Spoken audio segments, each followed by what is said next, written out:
السلام عليكم ورحمة الله وبركاته. النهارده جاي اوريك قوم ازاي يا تعمل اخوان الفيديو ده. الناس، شوف حمدي خليفه عمل ايه بالذكاء الاصطناعي. خلواني انا وكل الناس دي معايا، حتى الحمار دي. او كمان الفيديو ده. قوموا يا كسلانين شوفوا حمدي خليفه عمل ايه بالذكاء الاصطناعي.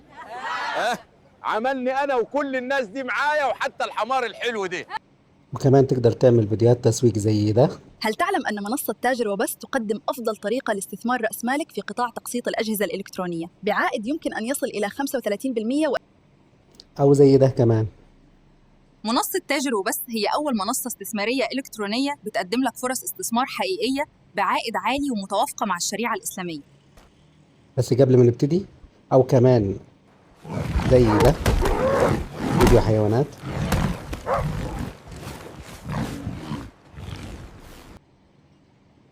بس قبل ما نبتدي لازم الاشتراك واللايك والشير عشان لسه في كتير. دمتم في امان الله. يلا نبتدي كده الشرح. كل اللي علينا هنبتدي ان شاء الله، وهنعمل ايميل جديد خالص. يعني انا عندي ايميل هنا، لا انا هعمل ايميل جديد خالص من جديد خالص، هبتدي معاك من الصفر. الموضوع ده مش هيكلفك حاجه، مش هيكلفك جنيه فعلا يعني. هنعمل ايميل عادي خالص، ايميل جوجل. نعمل استخدام شخصي، ولازم يكون فوق ال 18 سنه يا جماعه، ما ينفعش اقل من 18 سنه. هنا هنضيف البيانات الشخصيه.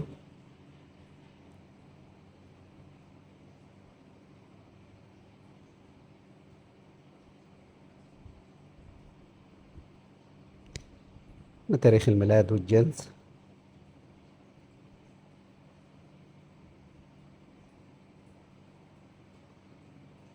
هنا هنختار الايميل ده او تعمل ايميل جديد. انا اخترت ان انا اعمل ايميل جديد.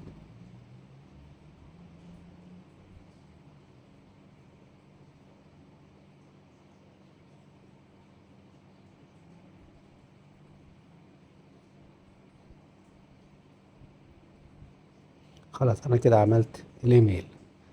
تمام. هنمشي مع بعض، انا مش مسرح حاجه، وهمشي معاك خطوه بخطوه عشان ما تضيعش منك اي خطوه. يا ريت ما تستعجلش وكمل الفيديو للاخر عشان في تريكات لازم تعرفها.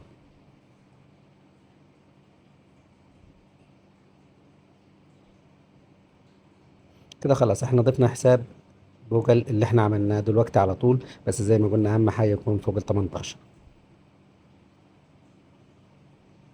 هنيجي ندخل على متجر جوجل بلاي.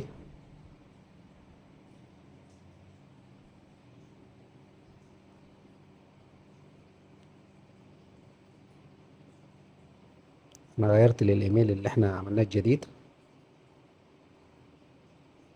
وهنعمل سيرش عن سكيور في بي ان او في بي ان سكيور.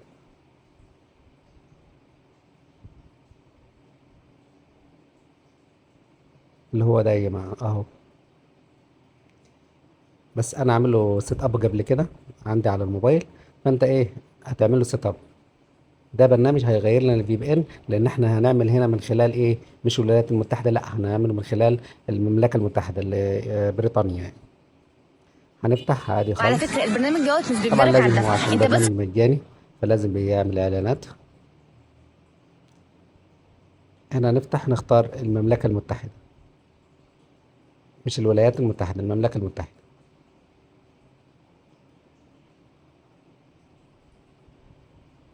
كده خلاص انا هيأت الجهاز ان انا عند سيرفر الولايات المتحده، او عند سيرفر بريطانيا. معلش انا اسف جدا. تمام. كده نفتح خالص اللينك ده، هسيبه لكم في معانا في الوصف. هنفتح اللينك ده، وهنلاقي هنا ان في الخاص بالطلاب بنعمل له تأكيد الحالة، ان هو الاشتراك ده خاص بالطلاب لمدة 15 شهر مجاني. هنعمل له تأكيد الحالة. طب هو عايز ايميل طلاب، هندخل على موقع eTempMail.com اهو الموقع ده عشان نعمل ايميل education، ايميل طلابي. هنمشي كده، هنا هنلاقي الايميل، بس الايميل هنا مش education، فنعمل هنا وندوس نختار، نفتح ده ونختار edu، اي ايميل اخره edu. كده خلاص انا عملت ايميل، هاخده كوبي واروح على الصفحة اللي كنا فيها وادوس على لصق. بعد كده ندوس موافق. هنا هيطلب رمز التحقق. رمز التحقق هيجي هنا على الصفحة دي، هننزل لتحت هنا اهو، لسه بس ما وصلش. فممكن تعمل ريفرش. احنا بنستنى ثواني، هو يعني ممكن ياخد له 5 ثواني 10 ثواني، بياخد دقيقة مش مشكلة. تمام. لو لقيناه ما وصلش ممكن نعمل ريفرش، او ممكن ارجع تاني لجوجل للصفحة اللي كنت فيها واعمل ريسند. انا مستني دلوقتي هنشوف اذا كان يوصل ولا لا. مش كده هعمل ريسند هنا، اعادة ارسال.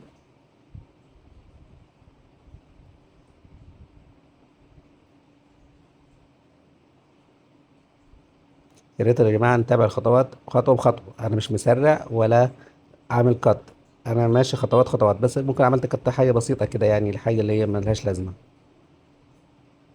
هرجع هنا هنزل تحت لسه برضو، فهعمل ريفرش للصفحة. تمام. علشان اتأكد، ده كله من الموبايل، انا شغال من الموبايل، ما اشتغلتش على الكمبيوتر خالص.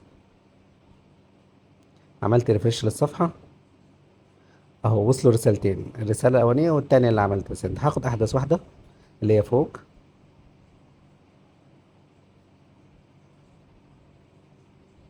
هنزل لتحت خالص، هيكون باعت لي كود، هاخد الكود ده كوبي واروح الزجه هناك.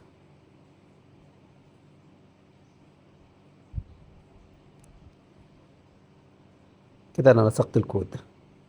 كده هنا ايه، حسابك مؤهل كده خلاص، اتاكد انك انت طالب وحسابك مؤهل. طيب ايه الخطوه اللي بعد كده؟ انا كده اهو 15 شهر مجاني. طيب لازم فيزا. شوف كده هيطلب مننا ايه.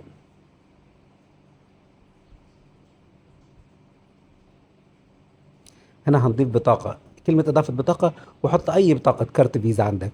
ما لا ما فيهاش رصيد عادي، ما فيش مشكله، هو مش هيخصم منك رصيد اساسا. يعني انا هحط بيانات دي بيانات اي حاجه، لانه الرصيد صفر، وهتشوف بعينك ان هو لما يجي يخصم صفر.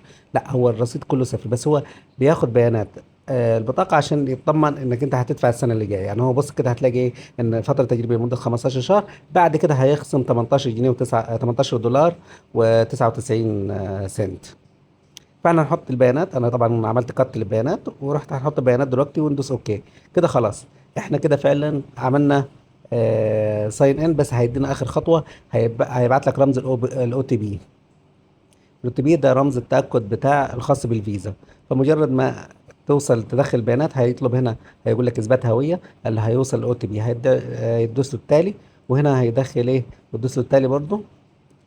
هنا هيقول لك ابعت لي الرمز اللي جالك على التليفون المربوط بالفيزا. لازم هيجي لك رمز اهو، شايفين الرساله وصلت اهي. افتحها هنا. تمام. اللي هو رمز الدفع مره واحده، وان تايم بيمنت. هناخده كوبي ونحطه هنا. شايفين يا جماعه بيقول لك مش هيخصم غير 0 جنيه، يعني مفيش اي خصم. ده هو بيتكلم ان هو بعد 15 شهر هيخصم 18 99 100 سنت. احنا ممكن نوقف ده بعديها على طول، مفيش مشكله. تمام. هعمل لصق.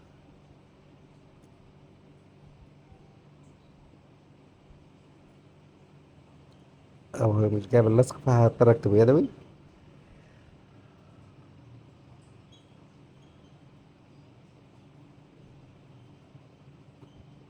ندوس صابت.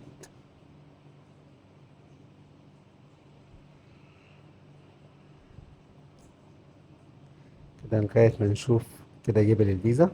هتيجي لك الرسالة دي كده تم الاشتراك، كده انت مشترك فعلا في جوجل. جوجل وان برو، او جوجل جيميناي برو. كده انت خلاص مشترك وليك 15 شهر مجاني. تمام كده. كل اللي عليك تستخدم بقى 15 شهر، وبعد كده انت وقف احذف من بيانات الدفع عندك، احذف الدفع ده قبل ما ينتهي مثلا بشهر ولا حاجة. تمام. الانتقال الى جيميناي برو عشان نقدر نستخدم بقى النموذج اللي احنا عاملين ده كله عشان خاطره، نموذج جوجل فيو 3. حاجة تحفة خيالية.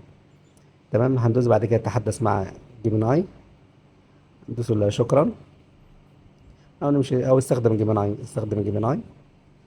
بعد كده نعلم على السماحة وبعد كده اوكي. كده خلاص انا مؤهل كده بشتغل على جيميناي. طب بص كده لو تدوس على كلمة فيديو هتلاقي ان هو كده نشط لي نموذج فيو 3. فيو 3 كده خلاص انت كده شغال صح. تمام. يلا نجرب نشوف الفيديو.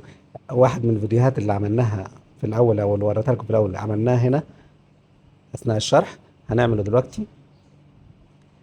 وانا زي ما قلت لك انا مش مستعجل خالص، تمام، لان في تريكات معينه لازم تعرفها. يعني انا تفصيلي بشرح تفصيلي ما بسرعش، علشان في حاجات بسيطه في ناس تقول لك لا انت عملت كذا انت عملت كذا، لا انا ماشي معاك خطوه خطوه. والله الطريقه دي جميله جدا ومجربه ومضمونه 100%، وانا عملت عليها فيديوهات روعه روعه روعه بجد. انت ممكن تستخدمها في حاجات كتيره. يعني شوف انا كتبت البرومبت ده، تمام. يعني نشوف هيعمل ايه. احنا محتاج عايزين شكل حلو كده لنموذج او لفيديو، عشان نجرب نشوف فعلا الموقع شغال ولا لا.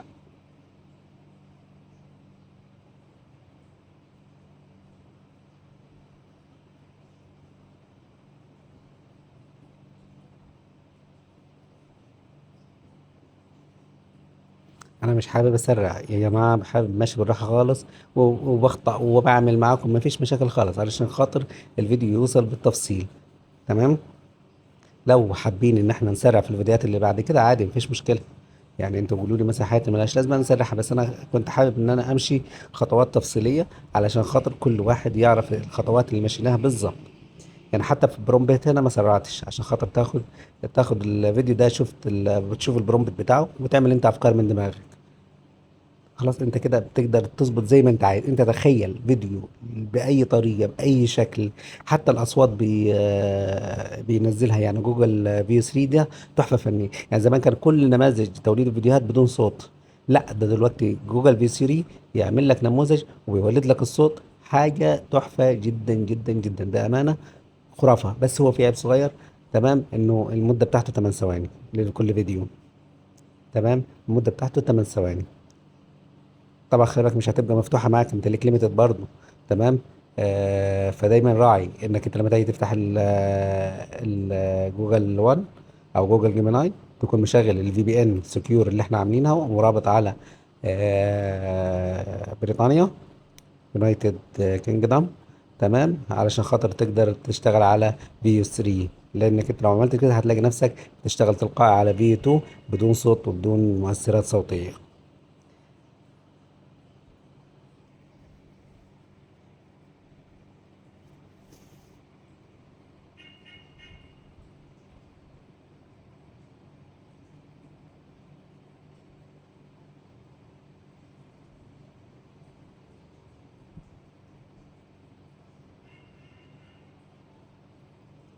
انا هنا عملت البرومبت ده برومبت بسيط دمه خفيف كده عشان نجرب ونشوفه فعلا.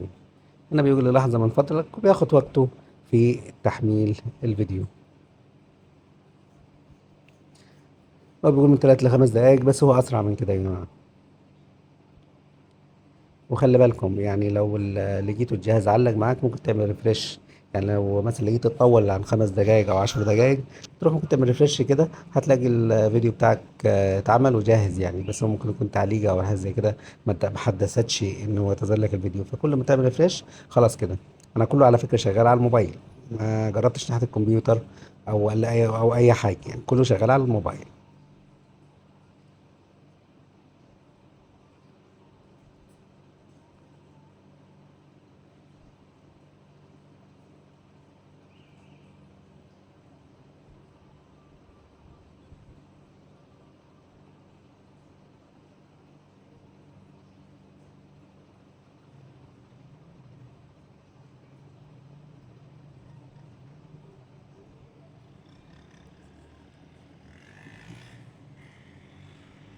انا هحاول ان شاء الله المره اللي جايه اشيل لو اي حاجه خاصه او اي حاجه بتاخد وقت زي كده هسرعها شويه، مش هشيل منها، هعمل قط او هسرع منها شويه.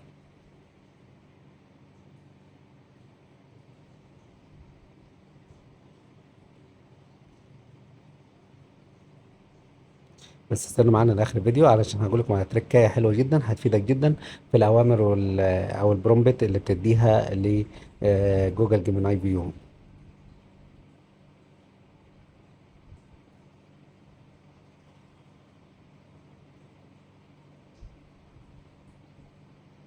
كده الفيديو خلاص خلص وجهز كده. قوم يا حدث تشغيل اخوان للفيديو. الناس، اتفرجوا على شوفوا المتعه يا حمدي جماعه، خليفه اتفرجوا على عمل ايه اتقان. بالذكاء الاصطناعي. خلواني انا وكل الناس دي معاي، حتى الحمار دي. قوم يا اخوان الناس، شوف حمدي خليفه عمل ايه بالذكاء الاصطناعي. شايفين الفيديو اللي هو خلواني كنا انا شارحينه وكل في الناس دي الاول؟ معايا، ده حتى فيديو بس الحمار فيه دي. خطأ قوم يا بسيط كده اقوال الناس، في نطق شوف حمدي الكلمة. خليفه عمل ايه تمام، بالذكاء الاصطناعي. فاحنا ممكن نغيرها. خلواني يعني انا ده الفيديو اللي عمله في ثواني، بسم الله ما شاء الله، عمل لي فيديو اتقان قوي جدا وكل الناس انت دي معايا، ممكن ما حتى تحسش ان الحمار هي دي. بصراحة قوم لو يا اقوال شفتها ممكن ما الناس، تحس ان شوف هي حمدي حقيقية خليفه فعلا. عمل ايه بالذكاء تمام، الاصطناعي. خلواني انا فانا وكل الناس ايه دي في كده معايا، في حتى الكلام الحمار كده في دي. خطأ انا قوم يا عايز اقوال اعدله. الناس، اللي شوف هي حمدي انا المفروض خليفه عمل ايه كنت بالذكاء جاي الاصطناعي. قوم يا واكل ناسك، بس هو ما خلواني انا جابهاش. وكل الناس دي تقريبا الذكاء معايا، الاصطناعي ما حتى يفهمش يا الحمار واكل دي. ناسك دي. قوم يا تمام، اقوال الناس، فهنغيرها شوف حمدي خليفه عمل ايه بالذكاء الاصطناعي. وناخد خلواني نفس انا البرومبت وكل الناس دي معايا، ونضيف له حتى كلمة الحمار بدل يا دي. واكل ناسك دي قوم يا مثلا اقوال قوم الناس، شوف يا حمدي خليفه موكوس عمل ايه مثلا. بالذكاء الاصطناعي. خلواني انا وكل الناس دي معايا، حتى الحمار دي. قوم يا اقوال الناس، شوف حمدي خليفه عمل ايه بالذكاء الاصطناعي. خلواني انا وكل الناس دي معايا، حتى الحمار دي.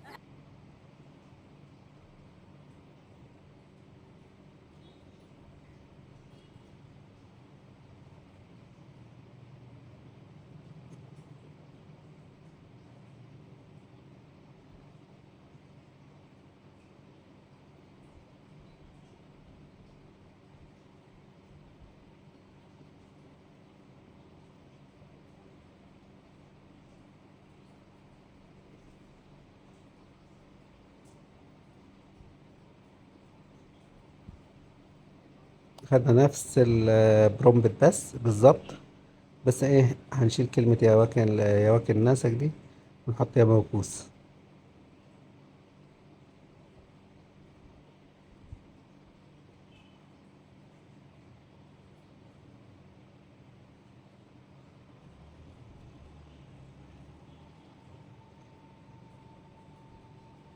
انا كنت حابب اعمل فيديو، يعني فيديو صغير كده دمه خفيف.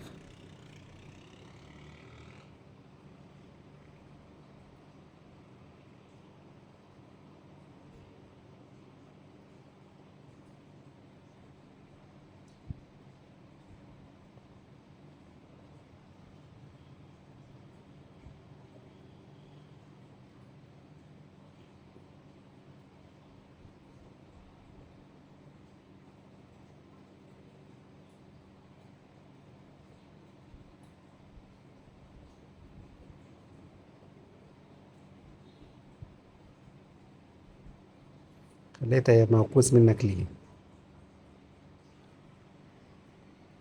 انت طبعا اكتب البرومبت اللي انت عايزه، بس انا بتكلم يعني ان هو انا حبيت اعمل فيديو صغير كده دمه خفيف عشان الشرح، وفي نفس الوقت هنزله على الصفحة ونشوف اراء زمايلنا واصحابنا واصدقائنا كده، نشوف ايه الفكرة بتاعته، هل عجبتهم الفكرة ولا لا.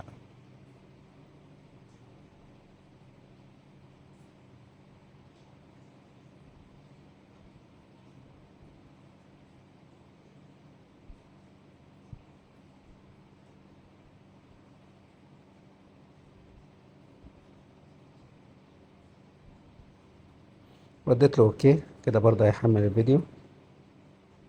انا هستعجل الفيديو ده شوية عشان ما يطولش عليكم. كده حمل الفيديو التاني، هنشغله ونتفرج على الجمال والمتعة اللي عملها. انت قوموا كل يا ما بتبقى كسلانين، عندك شوفوا كده حمدي شوق خليفه بتشوف عمل ايه ايه اللي بالذكاء عمله. الاصطناعي. يعني كده نبتدي نسمي الله. عملني انا وكل الناس دي معايا، وحتى الحمار الحلو ده. قوموا يا كسلانين، شوفوا حمدي خليفه عمل ايه بالذكاء الاصطناعي. عملني انا وكل الناس دي معايا، وحتى الحمار الحلو ده. قوموا يا كسلانين، شوفوا حمدي خليفه عمل ايه بالذكاء الاصطناعي. عملني انا وكل الناس دي معايا، وحتى الحمار الحلو ده. قوموا يا كسلانين، شوفوا حمدي خليفه عمل ايه بالذكاء الاصطناعي. عملني انا وكل الناس دي معايا، وحتى شايفين الحمار الحلو روعة، ده. يعني بأمانة قوموا يا اللي اتعمل كسلانين، شوفوا ده حمدي روعة خليفه روعة عمل ايه بجد بالذكاء يعني. الاصطناعي. تمام، اتقان مفيش أي خطأ عملني في انا اللغة، وكل بتكلم الناس باللغة دي معايا، الصعيدي، وحتى الحمار المشهد الحلو ده. جايب فعلا قوموا ملامح يا راجل صعيدي، كسلانين، شوفوا حمدي اللبس، خليفه الناس عمل اللي ايه بالذكاء حواليه، الحمار الاصطناعي. شايل بنزين زي ما أنا كاتب، حاجة عملني انا تحفة وكل جدا. الناس دي طيب معايا، ايه وحتى التركية اللي كنت الحمار عايز أقول لك الحلو عليها؟ ده. بص يا سيدي، التركية قوموا يا دي إنك كسلانين، شوفوا بتدخل على حمدي الشات جي خليفه بي عمل تي، ايه بالذكاء تحكي له الاصطناعي. وصف مختصر وهو يعمل لك وصف عملني انا تفصيلي وكل للمشهد الناس اللي دي أنت معايا، عايزه وحتى الحمار بالمحادثة الحلو ده. بتاعتها، وده يدخلها هنا بيسري، تدي لك قطعة احترافية جدا جدا جدا. يلا بقى ما تنساش لايك واشتراك وشير عشان ايه لسه في كتير. تمام، والله فعلا تعبت في الفيديو ده، يا ريت اشتراك في القناة. متشكر جدا ليكم، دمتم في امان الله.